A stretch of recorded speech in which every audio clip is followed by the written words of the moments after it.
How we doing, Chief? Good. Just another cold day in Yosu, South Korea. It's actually rained all night.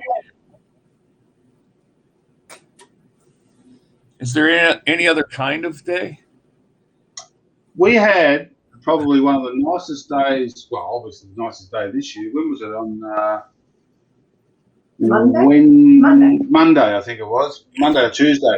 It actually got to 19 degrees, which for us is Celsius? Yeah, Celsius. Okay, all right, okay. Yeah, we're back down to like the ones and the twos now. So, but it's really the wind. As soon as that wind comes in from the north. Let me tell you something.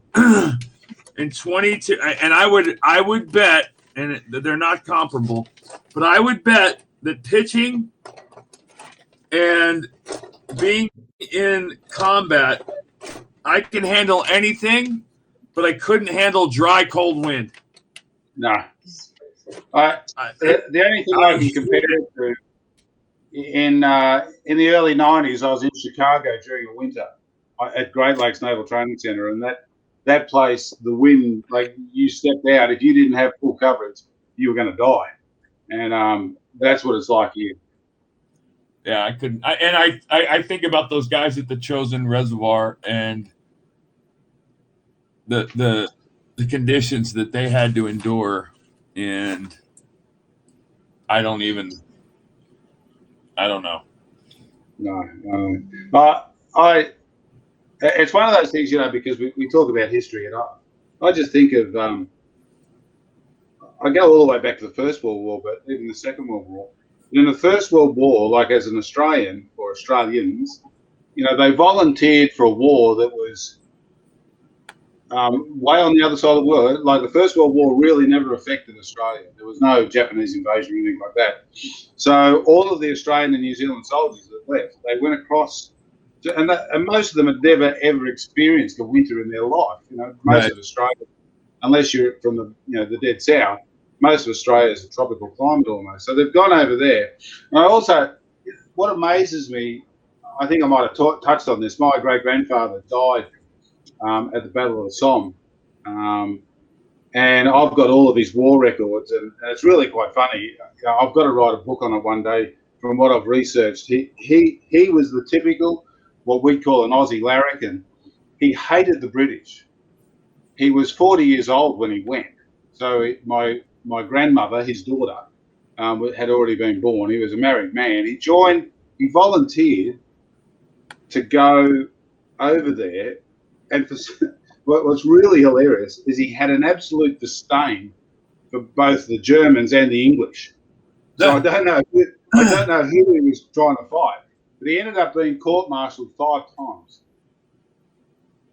So, my father used to tell me stories about, his grandfather, which was my great-grandfather. He was a war hero, and what Dad didn't realise is because of my security clearances and stuff, I could actually get his war records. And to me, I wrote a story last Anzac Day, which is like our Memorial Day in Australia. I wrote a story about him, and to me, he's a hero. Any man that volunteers to go to war, especially in the conditions that the Australians really had no right being there, is a hero. But the thing was, I'm sure he just went over for the party. Little did he realise that the place was a frozen mud hole. And, it was horrible. And I'd really like to do the research. We had intended at the 100th anniversary of the battle where he died, which was in 1918. We had intended to be with the boat over in Europe and visit his grave, because no member of my family has ever been there. So I want to go there, and I want to take all their grandkids, so just to try and reinstill in them that history. But the funny thing is, I was reading his records, and I honestly believe that he was shot by the trench police and not the Germans. Oh, really? Yeah, there's so many things that lead me to believe that. One, he hated if a British officer told him, or even a British sergeant, if they told him to do something, he'd virtually give them the middle finger and go and do something different. that's the sort of guy he was, which Right. makes me wonder what he was there. But yeah, he got court-martialed for drunken, disorderly, and absent from place of duty 2 days before he died. So I've got a funny feeling they finally had enough. And it's a piece of history a lot of people don't know about. Actually, is the trench police during the First World War. You know, there were the men who, you know, they were all volunteers.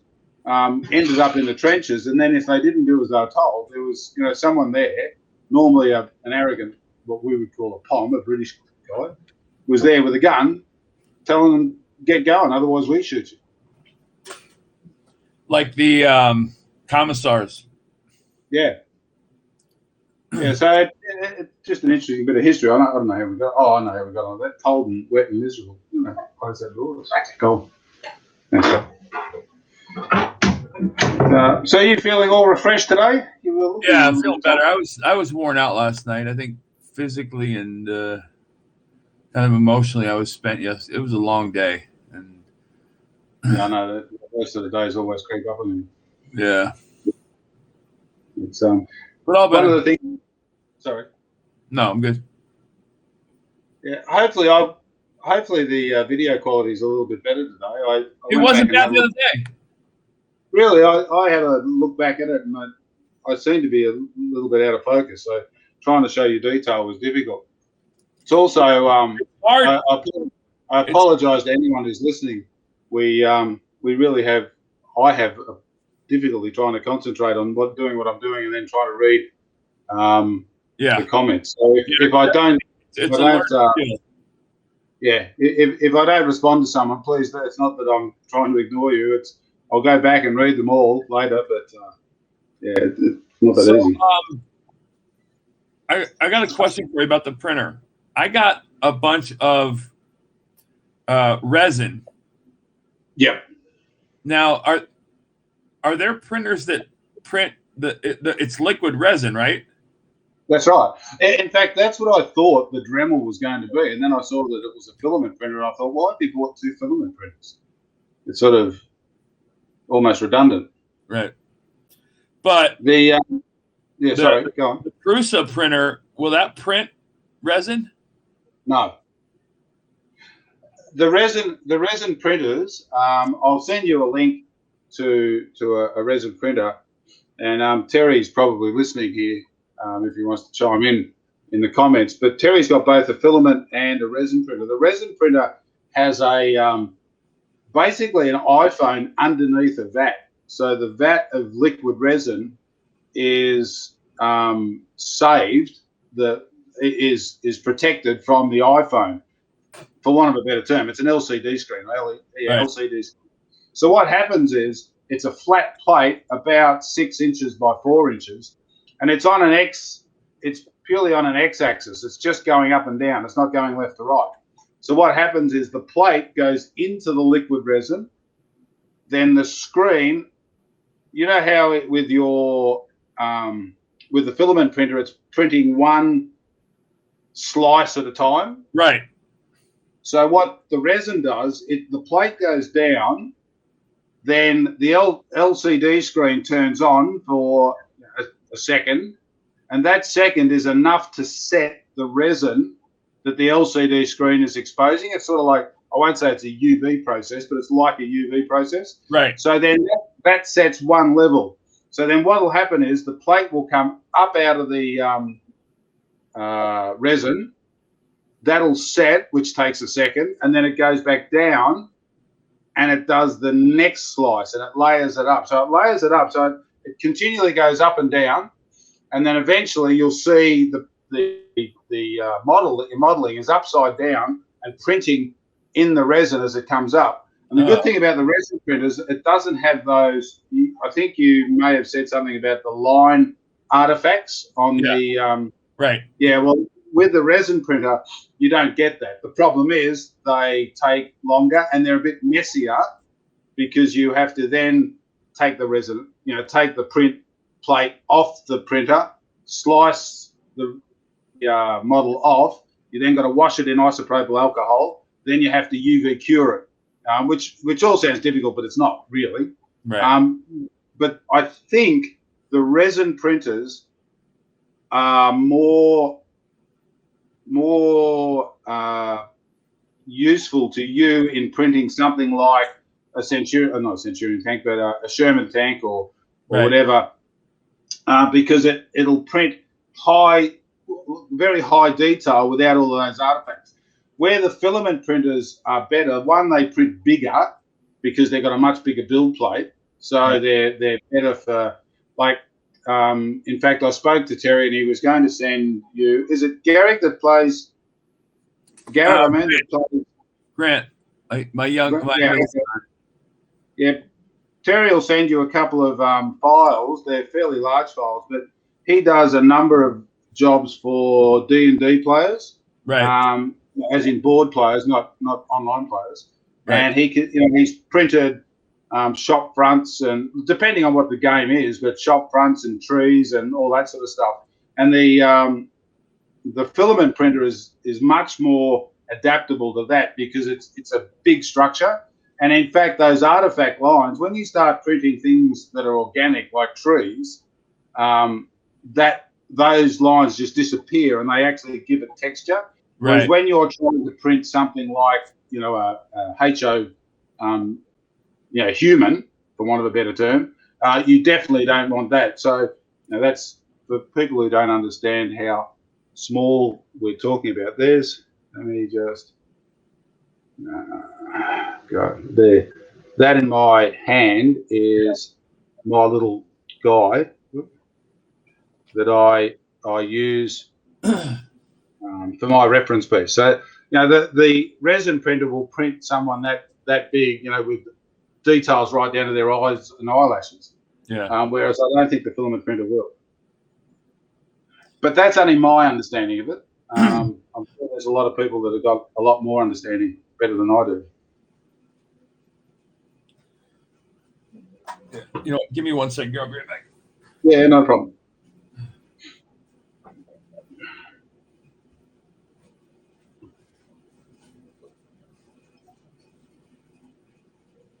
Yeah, Sharky, we are on the boat in South Korea. That's the boat behind us. In fact, I'll just swing. Oh, Wendy's going, no, because she's sitting over the other side of the saloon.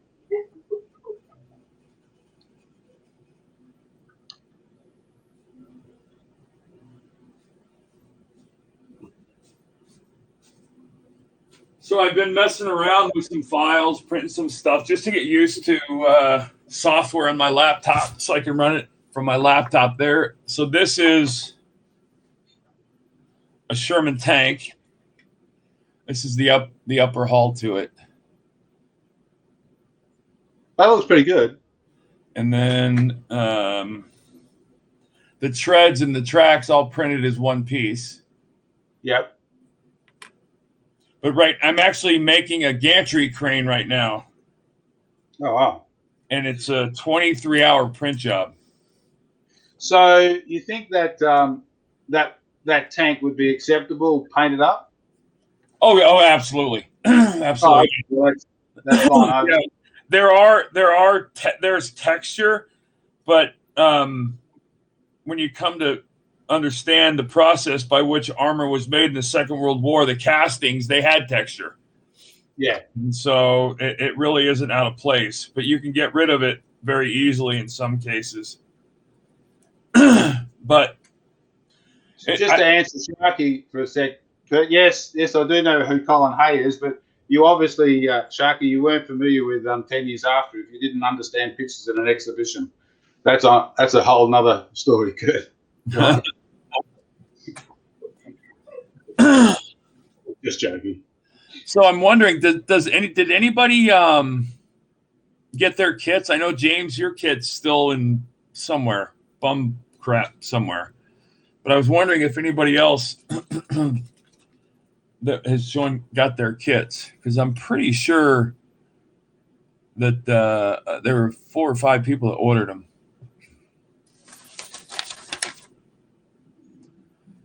I know Preston had said he'd actually ordered a kit, but it was the wrong kit that came to the garage. So You're right. I think he was going to. Yeah, Preston's is in Chicago. Oh, okay. So it hasn't arrived yet. He said he was going to get it out really quick. So I'm kind of surprised. I'm wondering if it isn't a mail holdup. Yeah, James. I don't know why, James. That's weird. He shipped most of everybody's like right away.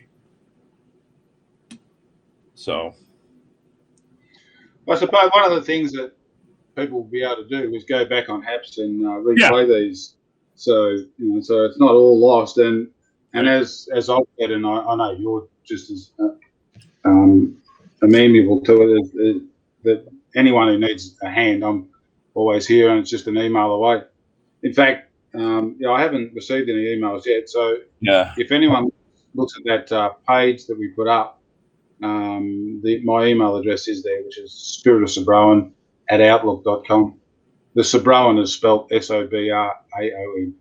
Hey, Cam, I haven't gotten the jerseys from the printer yet. It's not your fault, but I got a message from them that they had to go out. They had to go out to the printers to put the proper numbers on the jersey. So as soon as they get to me, I'll overnight them to you. But they haven't gone out yet.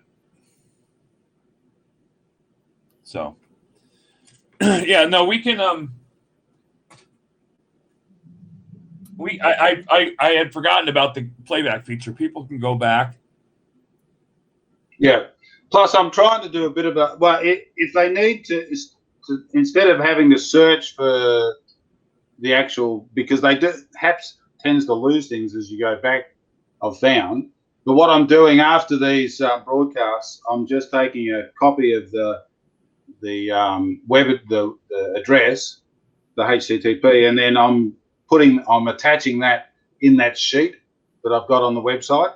Right. So it's always there. Anyone can just click on it, and then, as I said, as people build and they get going on it, send me photos, and I'll start another page on that website so that we just keep track of everyone who's building, and we can help them along their way. So I was going to. I actually didn't follow my own advice, and I did not prime the plastic stuff, which is not a big deal because I'm actually going to do that in about 3 seconds right now. But go ahead. Plastic,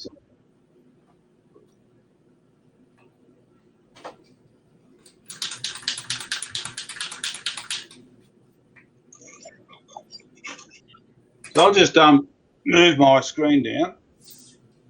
Hopefully you can see what I'm doing. Let me just move things around.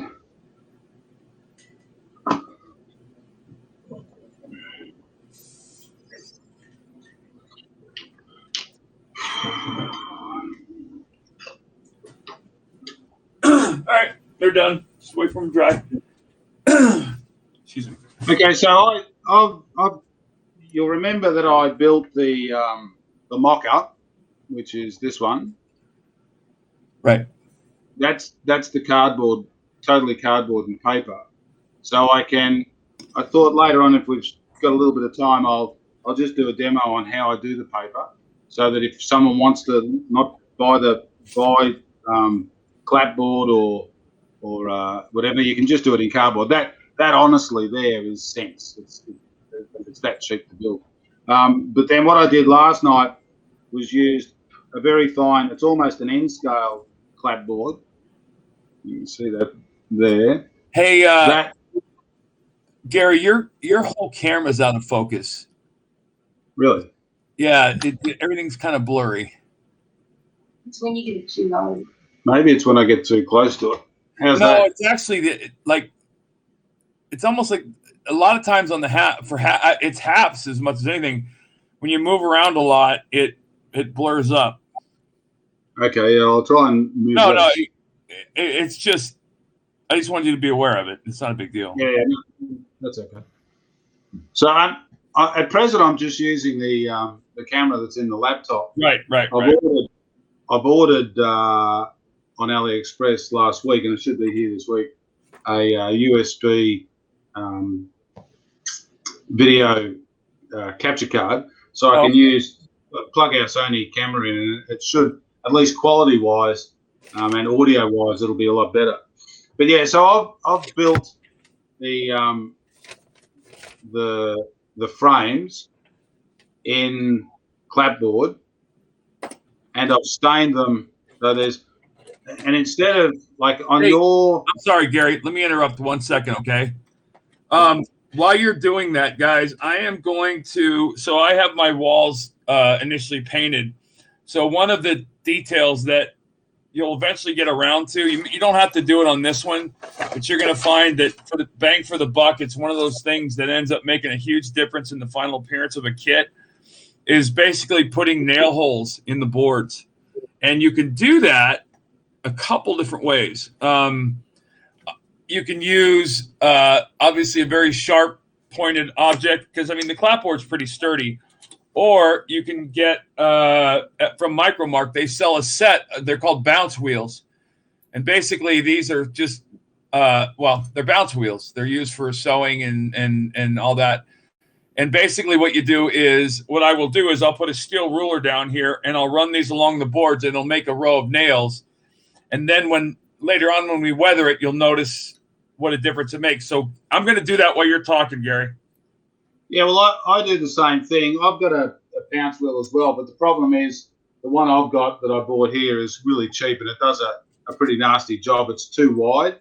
So I find all this is in my hand is a barbecue skewer that I've super glued a pin into. So you can just virtually go down and pick. And remember, when you're putting nail holes in, you want to try and line it up with what would be a frame on the inside, because that's where the way this shed would have been, or garage would have been constructed.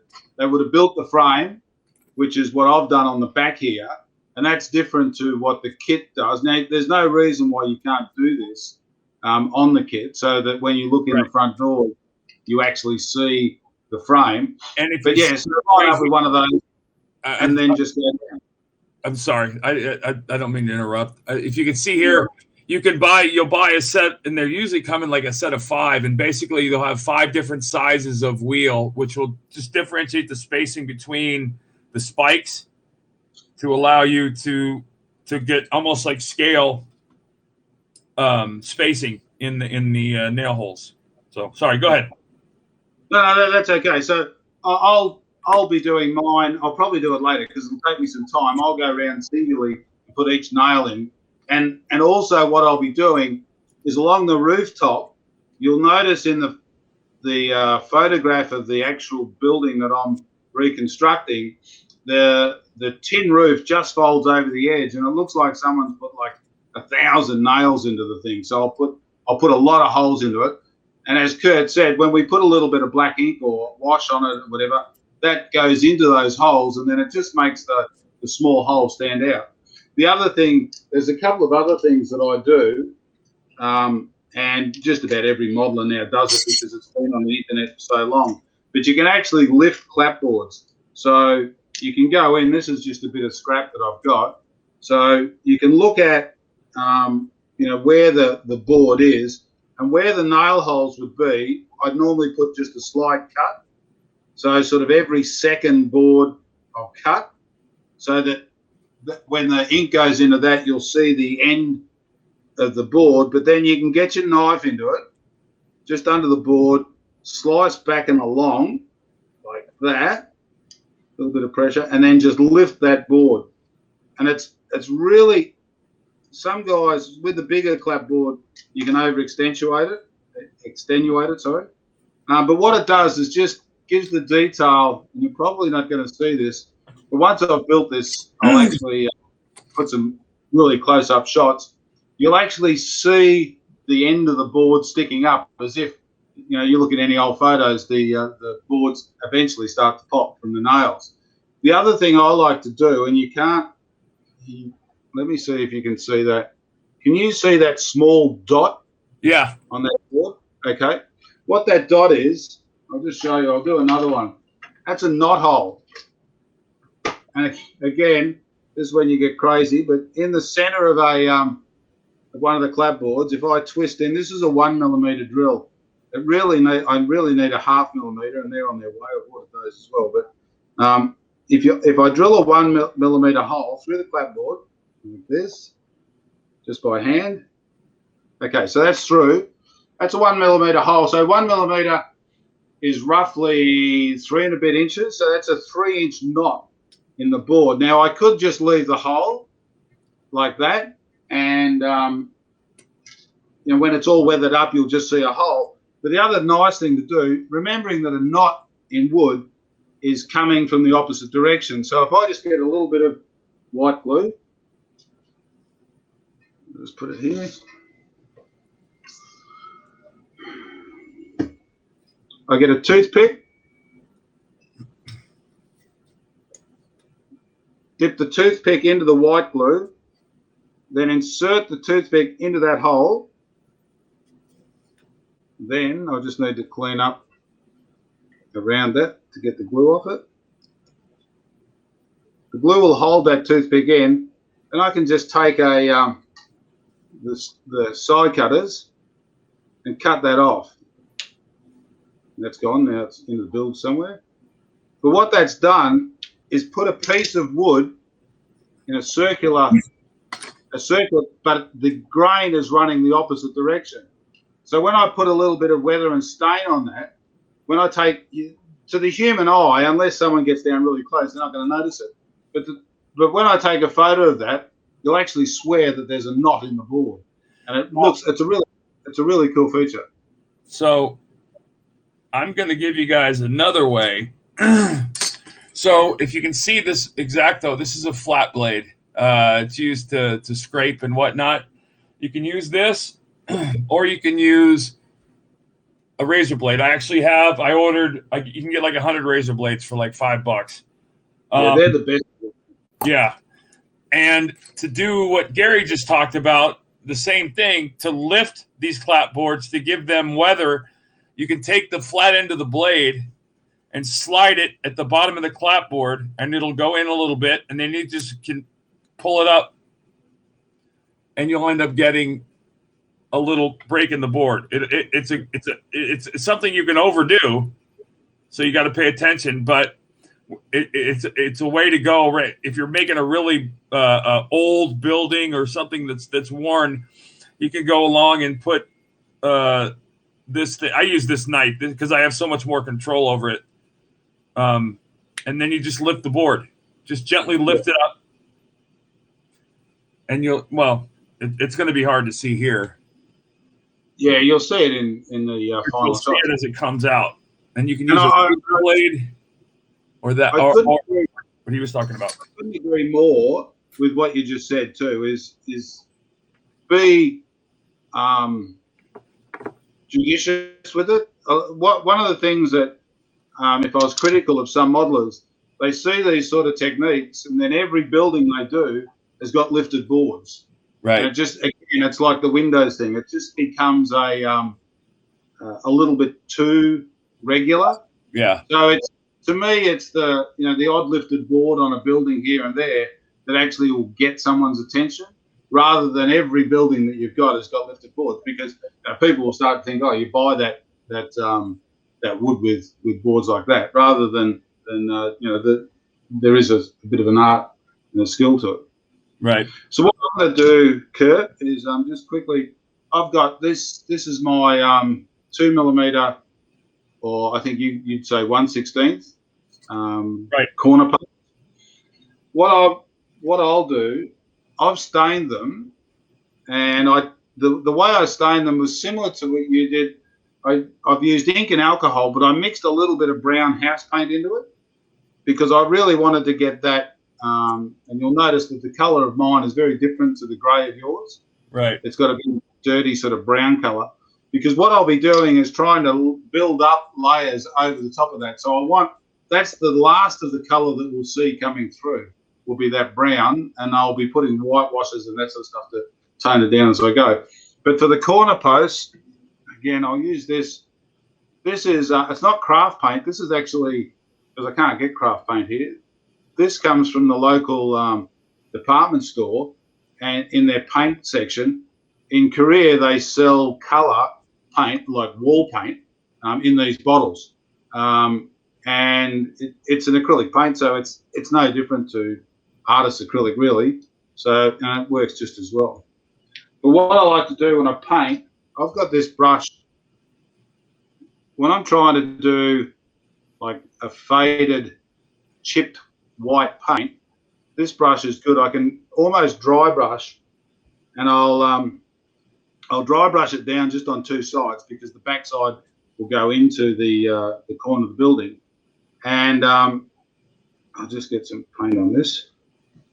If I just wipe it off.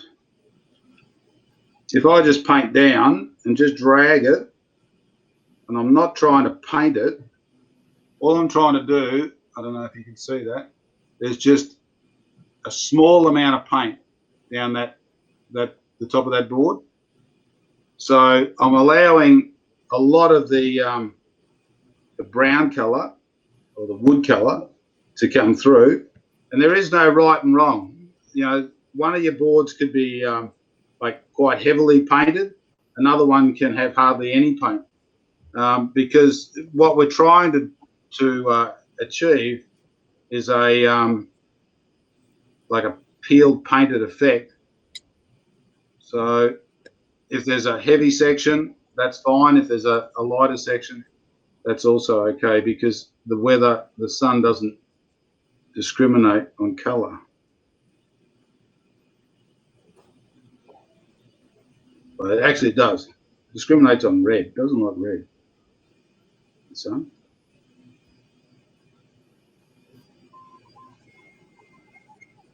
So I'm just going to leave that off to dry just for a little bit. Now the next thing I'm going to get ready, Kurt, will be the roof. You're putting tar paper on, are you? Onto that kit? Yes. That'll be the end game, yes. Yeah. So if I was doing tar paper, my way is sort of the Jason Jensen way. Although, again, I try to vary it up. But what we're trying to achieve is a look something like that, if you can see that roof. Right. Yep. So it's that primer that you've used on your plastic parts, it's just an automotive epoxy zinc primer. I've just sprayed that. The board itself was, the cardstock was black that I've cut up, and then I've sprayed one side lightly with the primer, and then I'll take a piece of sandpaper, put this on a ruler like that, take the sandpaper and just give it a rub.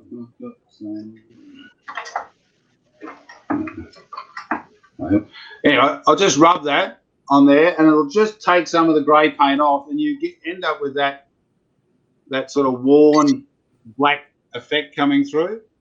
So this is actually the largest roof I've ever done. So this is the tar paper on top of the lumber storage yard, and it's what you said. This is just basically in all the kits will give you paper like this, and then you just cut it to strip. And now it's really easy to weather because it's so textured. The thing I would caution you, if you're doing this, if this is one of the first times you're doing this, is to make sure that you put a lot of glue down and spread it thin, just because as you paint this stuff and as this stuff gets wet, it has a tendency to curl up. Yeah. And it ends up looks like it curled up paper if you don't do it right. Actually, before I go on, because I'll be doing a rusted steel roof, which is what the prototype has got. Yeah, that's actually what I was going to do. I was going to do the aluminum siding. Yeah, I think you're going to do the weathered aluminum. What I'll do is rusted steel, for want of a better term. What I've done, this is like 2 20-gram brown paper. Now I'll show you what I mean by 220 grand. No, I don't. It just like if you go to any one of your arts supply stores or school supplies, you know, they have these coloured papers, and normally printing paper is about 80 grams. So the higher up you go in grams, the thicker the card, it almost becomes card. I like using the colour that I'm trying to achieve. A lot of people make the mistake, I think, of just using white cardboard or white card and then trying to colour it, which is all well and good. But the problem is with that, if you cut the edge, you can colour it up all you like. The chances are on the model, you're going to see white. Whereas you look at this model, the roof and the back, that back rusted steel structure on the back, that's all this brown paper that's been rusted. And you know, it gives a really good effect. I don't know how close that's going to see, but you can see each of the panels. Yep. Yeah. So while we're talking about this, I'm actually going to do and use the stuff I was talking to you guys about the other day from Sophisticated Finishes. So what this is a two-part solution, and basically what I'm doing is I'm going to take and brush it on the first layer here, and you can brush it on as thick as you want. And there is no easier method in existence that I've ever found that comes close to this. And the finish, I think, is as good as anything I've ever seen. But basically what I'm going to do is I'm going to brush this on here. And when I'm done brushing it on, I'll be halfway done. And I'm just going to take it and I'm going to set it to the side. And I'm done. So what I'm doing, which is totally different, these are the brown card stock or paper stock. I've cut them into 8x4 sheets. So I'm suggesting that, you know, the panels were 8x4. I'm also toying with an idea just to give the roof a little bit of colour. I've got some of the old signs. I'll talk about signs after, because you've got to distinguish between metal signs and painted on signs. But I may take a couple of signs and put those in as metal panels to suggest that the guy's had a leak in the roof and he's decided, oh shit, what have I got? I don't, because remember we're talking 1939 and Depression, so he would have found anything. And he probably went down to the local, you know, garage and ripped off one of the signs and came back and patched his roof. So we'll do that with that. But what I'm going to do is just whitewash the tops of these panels, just drag down, just to introduce a bit of the colour that was originally the panel, and then I'll go with a rusted effect on it. And again, you can do all of this wet on wet because you're really trying to just build layers and get like a build-up effect. And obviously rust is going to mix with the original colour, because that's originally the whole panel would have been the one colour. So we're coming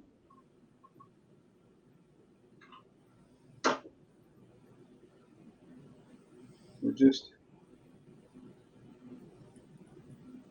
this is the part of the build I think that can be quite relaxing. You can just sit back and someone asks, what are you doing? Oh, I'm painting rust. So. Well, it's also, these are the parts of the build that make the difference between a model and a contest quality model. It's the especially signage. At this scale, the sign stuff has such a huge impact on the overall look and finish of the product. It's pretty amazing. Yeah. So that's probably enough of the white on that. Talking of signage, I'll bring this building that had the rusted roof up again.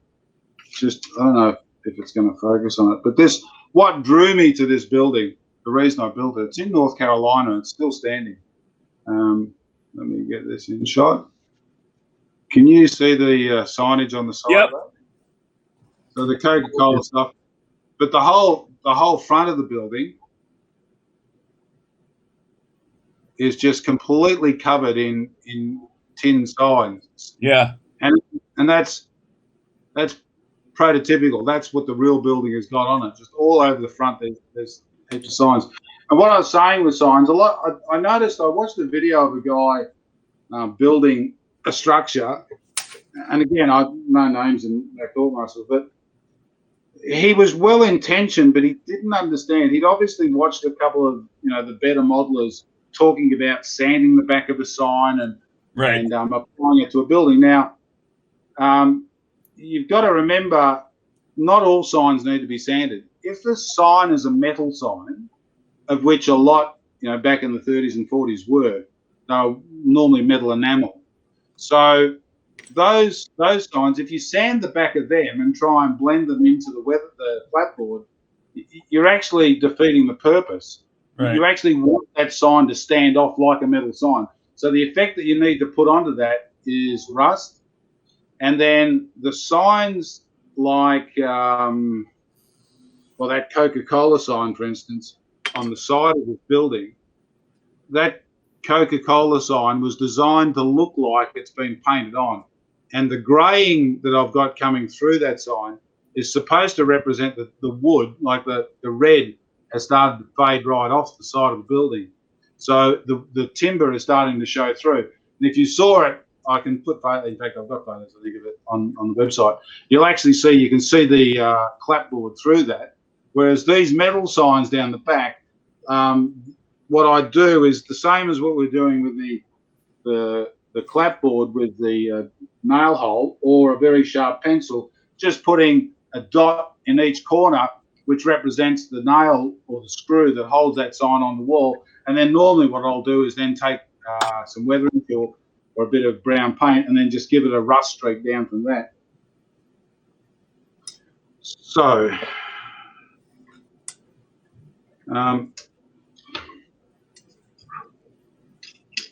actually, I'm sort of jumping around here a bit. I'm going to leave those, they're just drying, not that they need to dry. What I might do is put the structure together so that I can start doing the roof properly later on. It just needs a little bit of time to dry. So I framed up, as I said, the back of the wall so it looks like it's got a timber frame. And what that does, by gluing that down, that gives me all the stiffening that just putting the large pieces in will do. But I've also put a couple of, remember the bamboo skewers that I talked about? I'll put those into each corner. And the reason I've done that is it gives me somewhere that I can actually glue the next wall to. Otherwise, I'm trying to sort of glue 0.5 millimetre to 0.5 millimetre, which doesn't work all that well.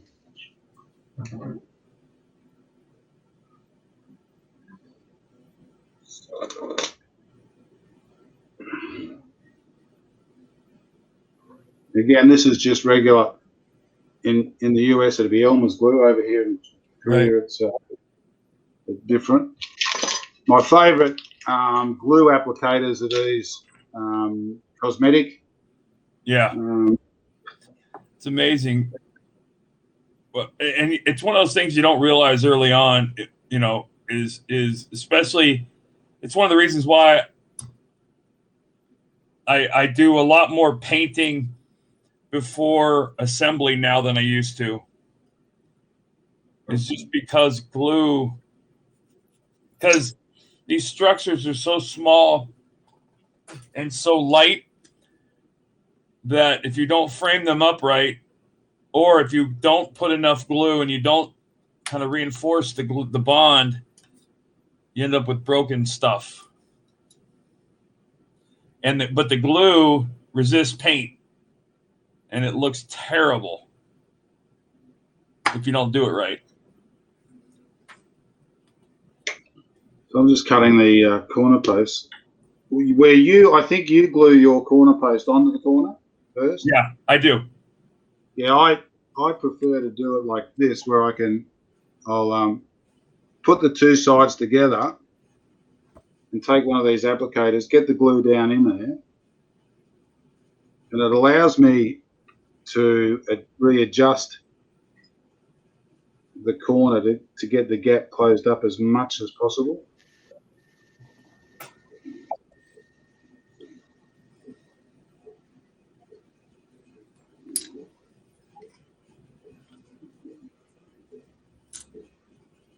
Because I haven't done any like faded wood paint effect on the actual siding yet. I've just left that as the bare wood, for want of a better term. So the only thing that's got paint on it initially is that corner post. And the great thing about these mats that we talked about the other day, I can line that up on there, line that there, and that should be pretty much square. If I want to check that, somewhere I've got a square. Somewhere. Yeah, and there's another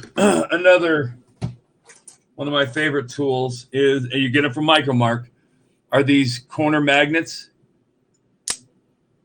When you're gluing buildings together, you put this magnet on the outside and you put this magnet on the inside, and they'll keep the walls at 90-degree angles. They wouldn't really work well for this because this is such a small building. But when you're gluing big stuff together, they're a godsend. Again, if I was in the States, I'd definitely have a set. The fact that I'm doing things the way I do it is more a product of the fact that I can't get those pieces of equipment. Like to make the clapboard the way I do with the paper, it's all well and good, but the reality is if you've got really good scale lumber, like the stuff that's available in the States, you should be using it. There's no reason not to. Right?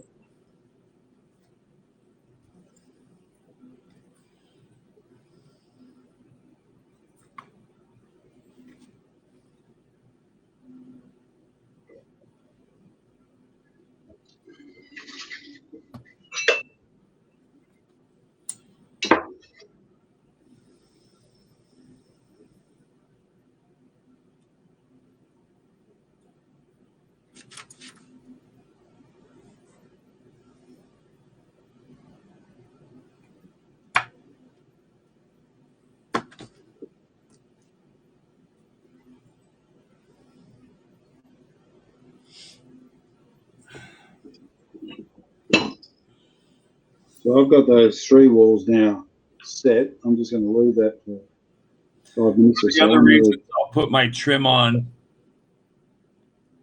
prior to putting the building together is with the walled angles on these buildings, you have to cut the trim to an angle to fit the roofing. And I find it way easier to get a true angle on the piece of wood by cutting it along the frame so it's exactly flush. The other thing that I'd mention too, that again, I sort of do these things because you just get used to doing it. But if you're scratch building and you're cutting a wall and it's a mirror of the wall on the opposite side of the building, always cut both of the lengths at the same time out of one piece of board, even if it means wasting a little bit of clapboard. But if you do the one cut on both ends and then trim them to the height, it means that when you go to put it together, it's going to be square because they're both exactly the same size. And that's definitely a concern when you're doing something, buildings this small. For me, anyway. So I'm just going to kind of rust up these panels now while that's drying. Let me just move that. That's already starting to set up now. And like you can move it around for a bit of time or break it.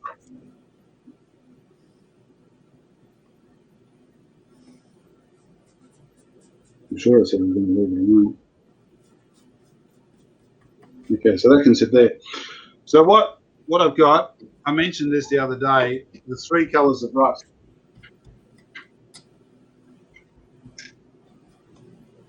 Yellow ochre, which is new rust.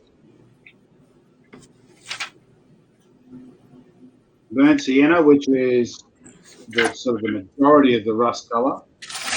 And then old rust is burnt sienna. So raw umber is the medium colour. So you end up with 3 browns, plus the brown that the paper is already coloured up in.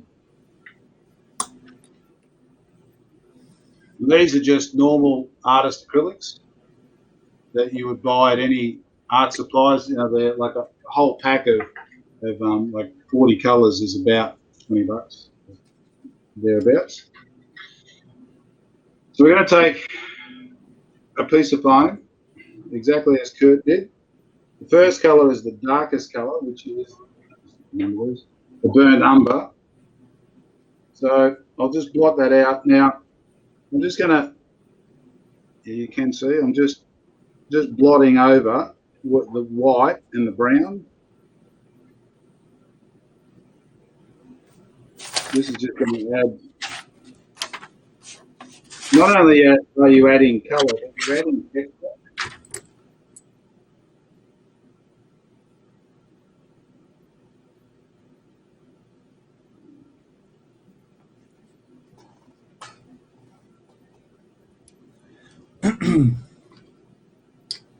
So this is the bit where we get to watch paint dry.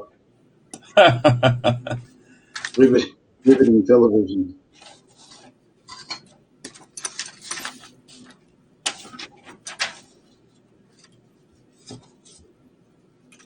Okay, a bit more.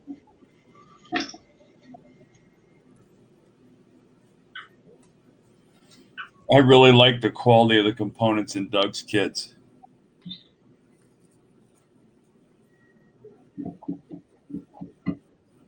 Do you want to see what I just did with that piece of foam? Damn it. No. Another piece. So it's on there. This whole sponging, the sort of the theory behind the sponging is you're putting dots of paint on rather than brush strokes. So I've started with brush strokes with the white because I want that streaking effect as if the white paint has come away from the panel.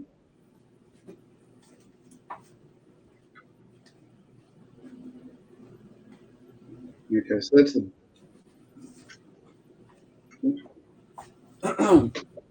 the burnt umber. Now the raw burnt sienna. Don't mind me, I'm just drying off some of the stuff that I primed. Yep, no, that's fine. I'm just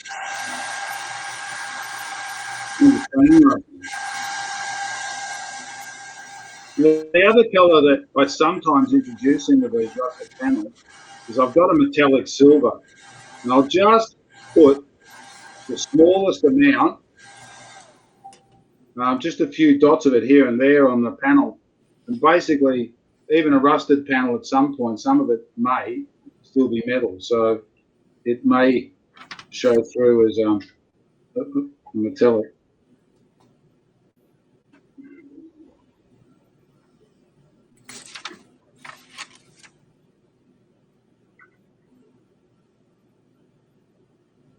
The one thing you do end up with is very dirty hands.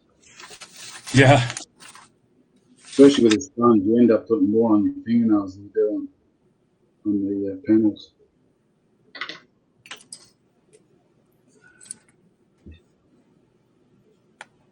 Okay, so hopefully, I suppose it's a bit far away. I'll just bring this painted piece up to the screen and see if you can see that.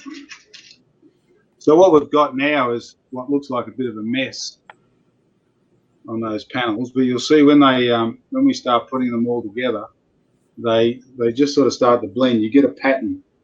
So now the color that I'm going to introduce, and I'll use the same sponge. I try to use the same sponge because what it's going to do is mix that last color with the new color, and you sort of end up with, instead of 3 colors, you're ending up with more. But the yellow ochre is really just the new rust. So I use just a little bit in the corners or down the bottom of the panel, and it's just enough. When it first goes on, it looks a little bit extreme because it's quite a yellow color, but give it a day or two and everything just sort of starts to mellow and blend. So that's like,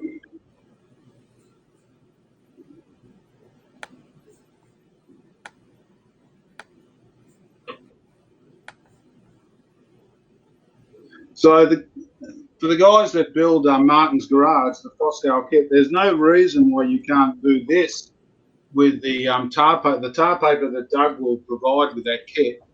You can cut it down into panels and do exactly the same as I'm doing here. So it means that you have the ability to adjust the model up to what you want it to look like. One of the I'm sorry.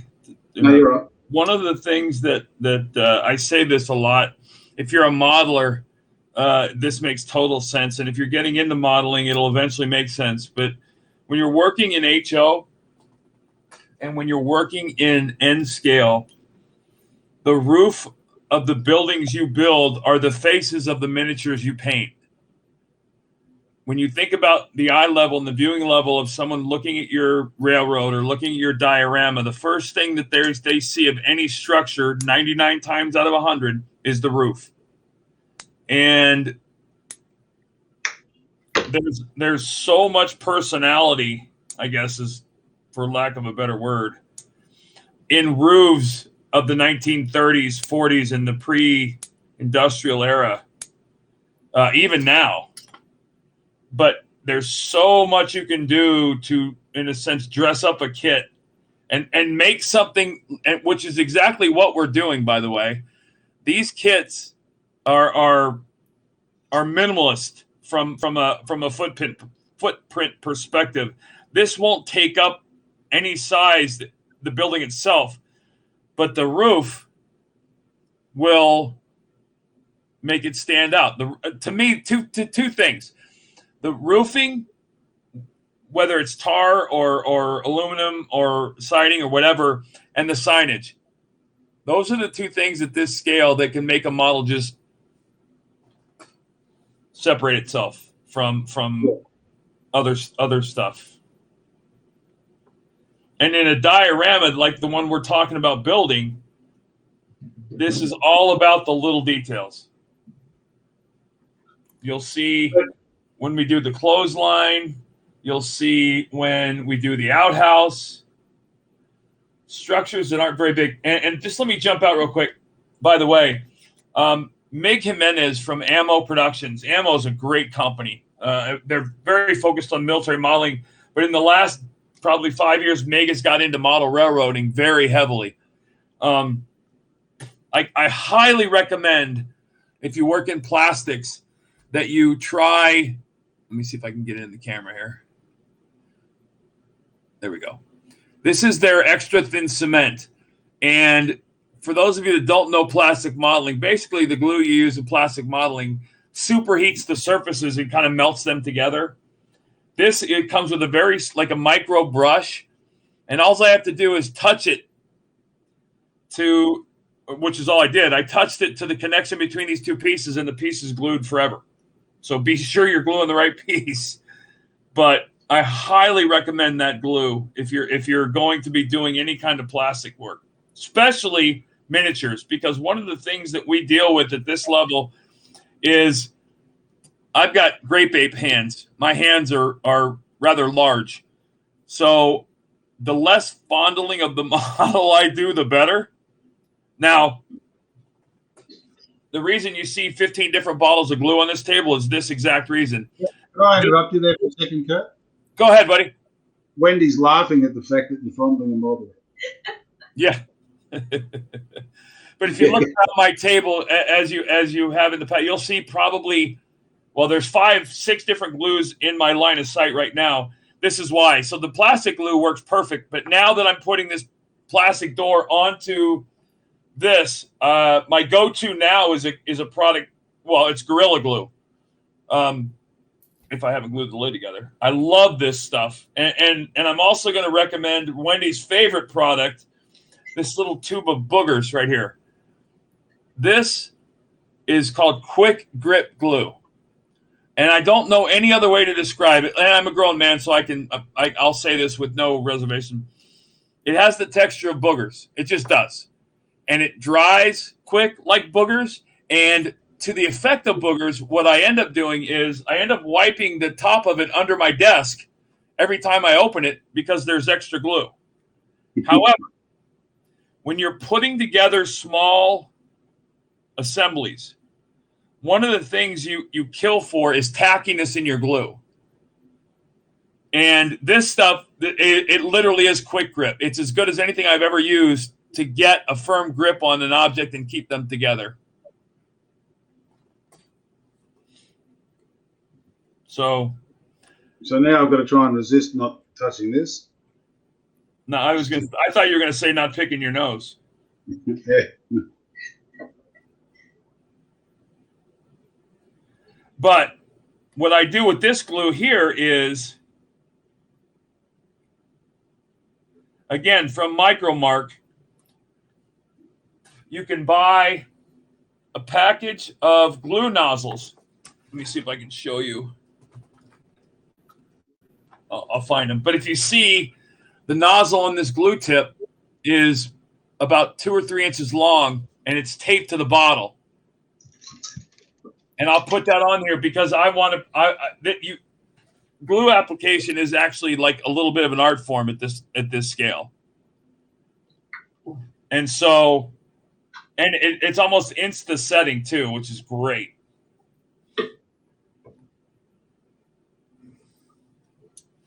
Real quick, Gary, I want you to chime in after I say something too. So, this is actually a really nice kit to start with because you'll see there's only 3 places where you need windows. And basically, there's a couple different ways to do this. The easiest way, and by windows, I mean the glass that represents the window pane. In most craftsman's kits, what you'll get is a sheet of, where'd it go? Acetate for the windows. Now, there's a couple ways to do this. There's a couple companies that sell really cool acetate that has the acetate, plus it'll have I can show you. So City Classics, the gentleman that owns City Classics is a really super guy. It's a great company. And actually, I'm going to do one of their kits in a few weeks on this. But what they do is, and it's really cool. This is one of those things that Gary would be putting on his models if he were in the United States and could actually buy man-made product. But what he does is he creates acetate windows, which are great. And they have pull-down shades, and they have shutters. But if you can see, they also have business signs on them. So you can put these for a business all over if you're doing a city. They're a really neat little extra effect. Yeah, I've also had pretty good success. The old OHPs, the overhead projectors. Right. You can buy OHP film for an inkjet printer, and white is the only problem. But for colours and that sort of stuff in signs, so long as they're a coloured sign, they come up reasonably good. But because there is no acetate and that sort of stuff here, I just use basically the clear plastic, the boxes that are over here, everything like tomatoes, bananas, God knows what, all coming in. Wait, would you call them tomatoes? Yeah, okay. Sort of like you say tomato, we say tomato. No. Normal humans say tomato. You say whatever the hell it is you just said. The English invented the language. The Americans bastardized it and the Australians just got it right. You know what? That's why we fought a war right there. The hubris. Yeah, you didn't fight us. We were always on your side. No, the English. Yeah. Well, everyone hates them. Right. I shouldn't say that. We have got English friends, and we are of English stock. But yeah, as I was saying earlier, my great grandfather. So the very first thing he was court-martialed for was failing to salute an officer. I believe, like reading the charge sheet. I'll have to put something in the swear jar here, but he told him to fuck off. He wasn't. He said, "You're not an officer in my army." So here's how I do my windows, guys. For most structures, I'll always do the windows before I put the building together. I'll put the frame in, right?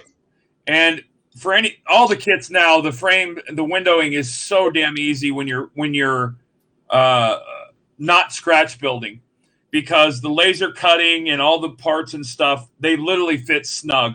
I don't have to glue the window frame in. I will, but what I'll do is I'll put the window frame in, and then I'll cut a piece of plastic just a little bit larger than the window frame, and I'll take my Gorilla Glue,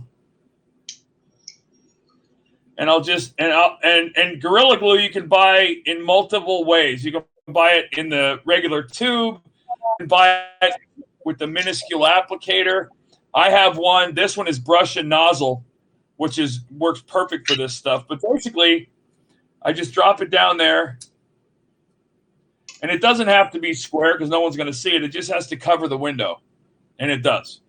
Now, I never knew this, and it seems kind of like a no-brainer. But what you can do is you can take your acetate and spray a coat of matte finish on it, and it gives it a dusty window look.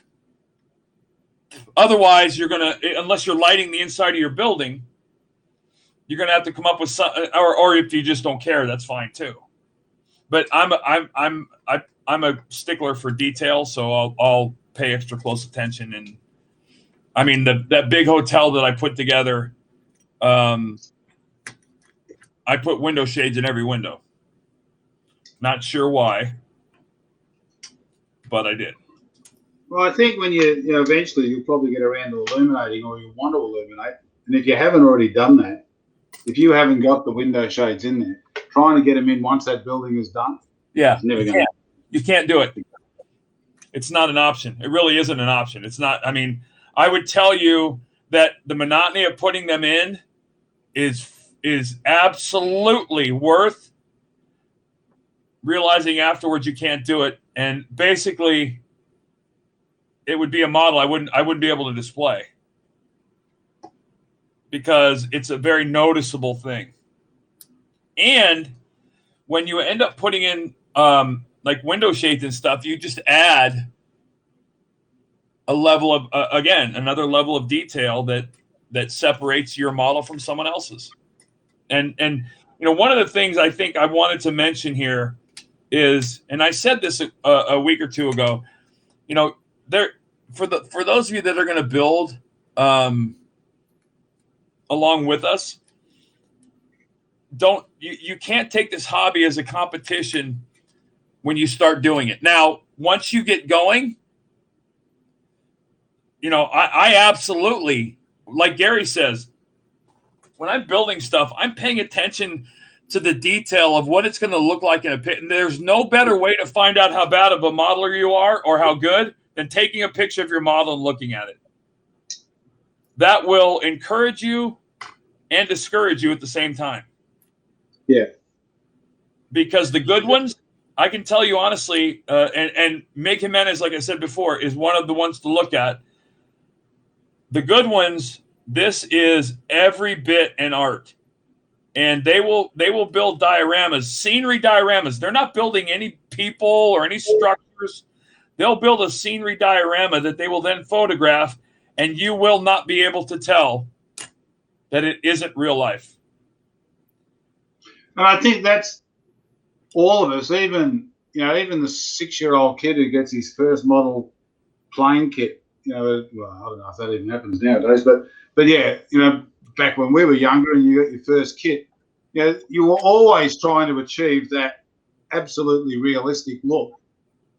And what it does do, I think, for me anyway, it can frustrate a new modeler because you're looking at your kit and you're looking at there's a gentleman named Shepard Payne who is pretty much the founder of dioramas, military dioramas, and when we used to buy kits from Monogram, they had a book in them, and in that book was the Shepard Payne diorama, and everybody would build their models to look like Shepard Payne's, and when you were done, I had a clump of glue that was attaching some plastic, and he had a diorama, and it was frustrating.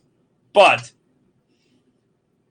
when you make that first model that you sit back and go, damn, that looks good, you'll know. That's where the hobby starts to really take on its own little life. Well, and, it's not to say that you and I don't have disasters. I know you were working through that tank, and I've built stuff, and I've looked at it and went, that just, it's crap. I don't like it. Hey. And the good thing is, it's you're not spending. Well, I won't say that. If it's a very expensive kit, that can be a little bit frustrating. But if you're just scratch building it, you can just start again, do it all again. Yeah, I'll go back to the fact that I've been very lucky from a financial perspective to be able to enjoy my hobby and do a lot of things that I've walked away from $300 or $400 kits 3/4 of the way through because it looked like dog poop, and I wasn't going to be able to make it look like anything other than prettier dog poop. Well, sometimes it's worth thinking, like when something does go to shit, I always look at it and, that time you're walking down a street and you just see a building that's fallen over and it's all wrong angles and that sort of stuff. It's going to happen in real life. Not every builder, as I said the other day, is Bob the Builder. Like, some of them are pretty shitty. Yeah. And you can rescue stuff. If you're building it for a specific diorama, just put it aside. Don't destroy something that you're trying to build. You have a vision of what this thing's going to be. But put it aside. If you're building a model railroad layout or another diorama, you can build something around it. It'll work somewhere. Yeah. And the great thing about like acrylic paints and weathering chalks and that sort of stuff, you can make anything look old. You can make it look new. You can really sort of work it. It's the unusual, I think, is the stuff that I really like modeling. When we were at home last over 12 months ago, Wendy and I were in the back of the car with Jesse and Terry, and we're driving not very far away from their house, and they'd never noticed it, but I suppose it's a modeler's eye. We're driving along, and there was a tree in a paddock that had fallen over, probably 50 years ago, and it was a tree that was probably about it'd have to have been 10 foot in diameter. It was a really big tree. It had fallen over, and the only thing left of it was about probably 30 feet laying in the ground. But obviously a root had stayed in the ground. And from that tree trunk, that massive tree trunk, 5 more trees had sprung up and gone straight up. So initially they were probably branches, but they ended up becoming trees. Now, if I was to model that, someone would look at it and go, that doesn't happen. Yeah. But when you can take a picture of something, and I know a lot of guys do this when they build a diorama, they'll actually have a photo of the real thing, so that when anyone says, oh, that's not right, you go, well, hang on, there's the photo. The most eye-opening thing you can do as a modeler is go out and look at real life and understand, because early on when I was modeling, I certainly didn't have much of a concept, and I'm still not really well versed in it. But what you think is red, white, green, blue, and yellow in real life never is. Real life color is so drastically different than model color. But what you have to remember is, well, I'll give you a great example. So I do I've done a lot of military modeling in the past. And when you're painting a black uniform, the first thing you realize is that it's not actually black at 1/35th scale. And again, I'm gonna plug his product, and I'm not getting paid by anybody to plug their products. Just an FYI. Meg Jimenez put out a sequence. He puts out kits that are kind of solution kits, and it was a kit of 6 paints to paint black uniforms. To which I'm thinking, well, how about just black? But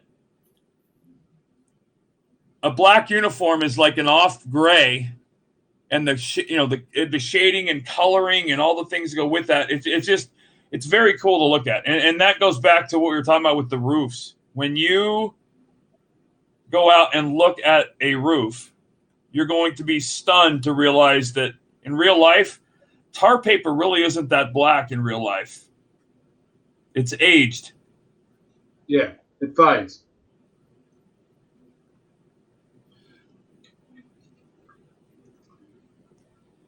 And that's the trick of modeling, I think, is just trying to capture that weathered look. I want to show you something. Go ahead. I want to show you something, Kurt. I'm about to stick some of the tin sheets down. I'm just looking for something. I can't find it. You were talking earlier about putting the tar paper down and gluing it. And why can I not see the? What I'm looking for is makeup sponges. This is one that I've already used. They're a really, really fine foam sponge. And no, not that. Wendy's trying to help here, but she's not. Anyway, what I found recently with these foam sponges, if you put the white glue down, I'll just use this one. It's best to use a clean one, but I haven't got one. If you put the white glue onto the board that you're going to use to put your tar paper on, which is your roof, which I'll do here. So I'll just put down the first third of the white glue. Then I take the foam sponge, and these really wipe the glue extremely uniform, for want of a better term, so you don't end up with any globs. But then you end up with glue on the actual foam sponge. So then, if you wipe the panel through the sponge and then just lay it down, nothing's going to curl up. So we'll just do that again, because the reason I'm putting glue onto each panel is because I want to overlap the panel just slightly, because that's how it would have been in real life. And I'm just hanging it off the bottom of the roof because I want to bend that corner over. Right. But what I don't want to end up with is a lot of glue all over the panels. I want them to stay as clean as possible.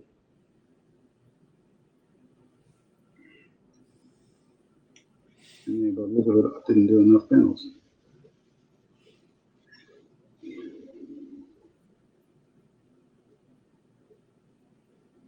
So there's the first layer of the roof down and glued. So they're rusty panels. Let me see that. Can you hold that up? Okay. So what I've got is, or what I'm trying to recreate is the white wash or the white panel is rusted down. So the top of them, where there's going to be an overlap, is going to be a little bit whiter than the bottom of the panel. Right. And what I'm thinking of doing, once I've got this roof done, I'll put a sign in here as if it's a patch panel. But then, so again, I'm just going to put this white glue on, just roughly. Take this white sponge, the makeup sponge is really fine. Wipe that, and it gets it really quite uniform. And it makes the white glue go real tacky straight away. But then I've got this to then put the panel in it, and then just lay that panel down. Remembering, I'm working from the back of the roof to the highest pitch, because that's the way that the panels are going to overlap. You don't want to overlap them the other way, otherwise the rain will go through them. There's that. So you guys have noticed I got my garage has got its 4 walls and back wall up and running and done to glue together. Still clean as heck, hasn't been weathered, and I'll that'll be the next step that I'll do that. But again, very simple structure that we'll be able to add some life to. Yep. Anybody, Gary's got his website link up. For anybody who wants to follow along, and these will be up so anybody that's doing the build can follow along with us. But my next step will be to take my wash, which is right here, my heavy black wash, which is isopropyl alcohol and India ink, and to go over. So I don't know if you can see. There we go. There we go. This looks, it's pretty, I've done a little, very little weathering, but it looks pretty good to go. So it's 10 o'clock. So we're off the clock officially here, guys. Any questions, clearly throw them our way. Those of you that are waiting on your kits, you'll be able to come back and watch this and catch up for next week if you want. And I'm anxious to see, but next week we'll have a finished product for you guys to look at. I know Gary will. I will too. And then I think next week we can talk. We'll figure out what we're going to talk about, but next week we can talk about finished procedures at the end. What do you do? Signage and all the things you do to call a building done. Because if you don't have a kind of an end game plan, you'll never finish anything. Can I also suggest, Kurt, for anyone who's following along who wants to build a diorama, can you next what is it, next Monday, isn't it? We'll do this again. If you can grab yourself some, well, it really depends on what you use, but I'll use, the pink foam insulation. Yeah. It's polyurethane, not polystyrene, not the white stuff, but the pink or the blue. I think in the States you can probably just go to Lowe's and pick it up. We just need a piece that's about 12 inches by 18 inches, which is the Diorama Base. I can buy it here. I'm going to get a piece that's 10 mil thick, and I'll actually layer it up so that the top end, if you have a look at that photo on the website where the coal hoppers are, they're sitting on a raised section where the track roadbed is, and then the house sitting down, so we can layer that up and then start building the retaining wall, and we can probably do a couple of different styles of retaining. If you're in the land of the living and you have access to Amazon, you can order, and this is actually from China, you can order, hold on, this stuff. And that's it. 5, 10. This is like 15 sheets of foam. And the reason I love this is that you can layer it. And so I'll be laying my diorama out on this. And I can use literally this can be the base, and I can cut and shape the elevated areas. It's incredibly light, good, real resistant, easy to use. That's what I've been doing all of my model railroad dioramas on as well. Yeah. And what that does is it gives you a product that you can. You've got to be careful with solvent-based paints, but you can just get some. And again, we'll talk about this when we get more into the scenery. But you need to decide what you're modelling, as in what region of the US you're modelling, what year you're modelling, and what season you're modelling. And then you choose, this is only my opinion, but I choose a colour, which is a base colour. And the best way to get it is somewhere like Walmart or anywhere that sells paint, like household interior paint, wall paint. Go there and just buy a sample tin and tell them to make it dirty brown. And get a brown colour that that represents the base color of the period that you're trying to model. And you want to get like a good, almost a liter of it, because everything you do, once we've got that foam base down, we can just paint that color on. You don't even have to plaster it sometimes. Just put that paint down and then throw dirt on it. It'll stick, and suddenly the foam goes from being a pink or a white or a blue into what looks like scale dirt. And what it ends up doing is it gives you a large margin for error when you're doing groundwork, because anything that shows through, it won't show through as pink or white. It'll show through as dirt. So there's that roof. Now that looks, I've got to put bracing and do a few more things to it. But can you see that curve? I can. Yeah, so that's now got 3 layers of 8x4 sheets running down it with the rust. Now what I'll do is let that dry. I'm going to stiffen the back and put the rafters in. Because I've got the interior on this, my intention is to put the bench down the back.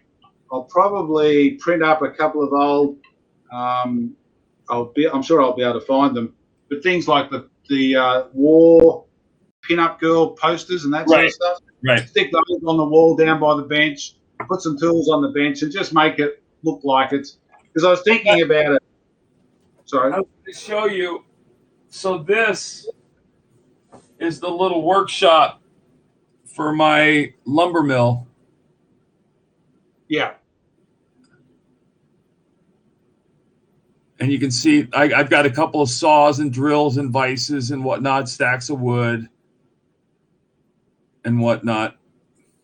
So, and that's where the that printer of yours, especially a resin printer, if you go that way, is going to be good. This is the workshop that hangs off the side of the shipyard. The structure that is on this side of it is the actual ship being built. I haven't put an interior in there yet, but my intention was that in here there'll be like band saws and bench saws and that sort of stuff, where they'll be cutting wood, because normally they bring it all in through this end.